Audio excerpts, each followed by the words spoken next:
Tööprotsessis efektiivsuse hindamiseks jagatakse see esmalt etappideks ja seejärel mõõdetakse etappide kestuseid. Kiirabibrigaadi töö on jagatud olekuteks järgmiselt. Kutseootel, teel abivajaja poole, patsiendi juures, teel haiglasse, haiglas ja hoolduses.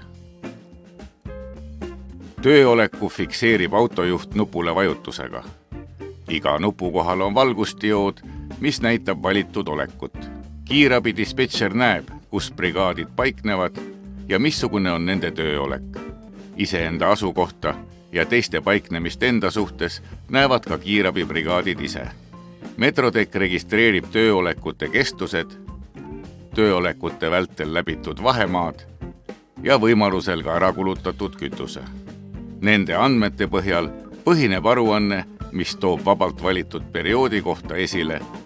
Esiteks, keskmise statistika, mis kajastab erinevate tööolekute esinemise kestust ja keskmist sõiduaega päevas. Tööolekute kronoloogia ülevaatlikul graafilisel kujul päevade kaupa. Kolmandaks, iga päeva kohta tööolekute täpse kokkuvõtte.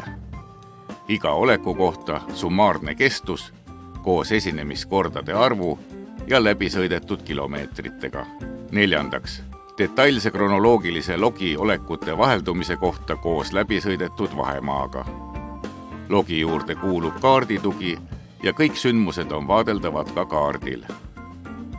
Viiendaks, vaadeldava perioodi täpse summaarse kokkuvõtte.